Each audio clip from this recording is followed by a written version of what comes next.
তো গাইস আজ থেকে অনেকদিন আগে আমরা ঘুরতে গেছিলাম পদ্মা সেতুর মাওয়া ঘাটে হাওয়া খেতে। তো সেখানে অনেক ঘোরাফেরা হলো, তো ভাবলাম ভিডিওটা আপলোড করে দিই আজকে। তো হঠাৎ করে আজকে আপলোড করলাম ভিডিওটা। আসলে আমরা টাঙ্গাইল থেকে রওনা হয়েছিলাম আমরা দুপুর 12টার দিকে।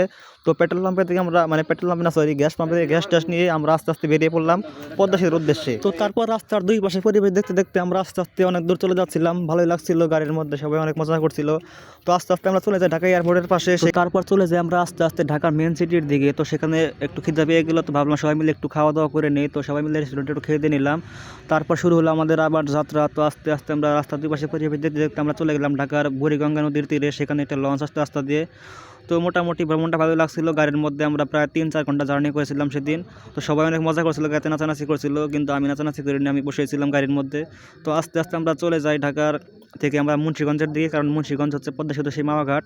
তো রাস্তা আস্তে আস্তে আমরা চলে এলাম সেই পদ্মা সেতুর ঘাটে।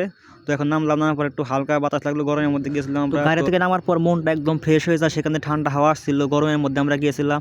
তো আস্তে আস্তে আমরা নদীর দিকে এগিয়ে যাই, সেখানে অনেক লঞ্চ বোট চলছিল, সবাই অনেক ঘোরাফেরা করছিল। সেদিন ছিল শুক্রবার। শুক্রবার মানে কিন্তু টুরিস্ট স্পটে ভিড় থাকে অনেক, সেদিন অনেক ভিড় ছিল। আশেপাশে ঘোরাফেরা করার পর ভাবলাম যে একটা স্পিড বোট ভাড়া নেই। তো আমাদের প্ল্যান ছিল আমরা পদ্মা সেতু নিচে যাবো, সেখান থেকে একটু ঘুরে আসবো।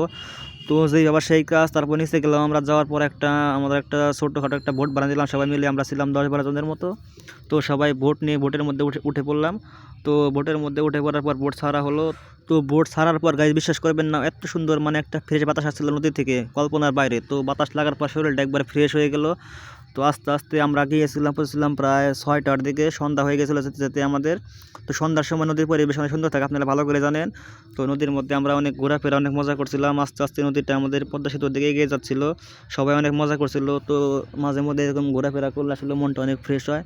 তো সেদিন আমরা গিয়েছিলাম, আর সামনে কিন্তু পদ্মা সেতু দেখতে পাচ্ছেন, 2 হাত মিলে, সুন্দর একটা শান্তির জায়গা এটা, আসলে আপনারা না গেলে বুঝতে পারবেন না।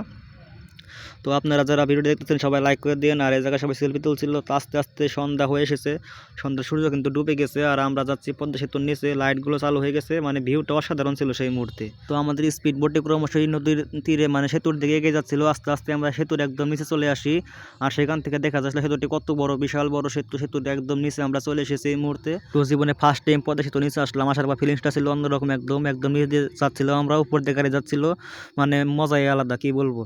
তো আমাদের ভিডিওটি সবাই লাইক করে দিবেন, কমেন্টে জানাবেন এরপরে আমরা কী ধরনের ভিডিও দিব, আর আমাদের ফানি ভিডিওগুলো সবাই একটু দেখবেন প্লিজ। তো আজকের ভিডিও এই পর্যন্তই, নেক্সটে অন্য কোনো ভিডিওতে দেখা হবে। তো আজকের ভিডিও এই পর্যন্তই, সবাইকে বাই বাই, সবাই লাইক কমেন্ট শেয়ার করে দিবেন প্লিজ।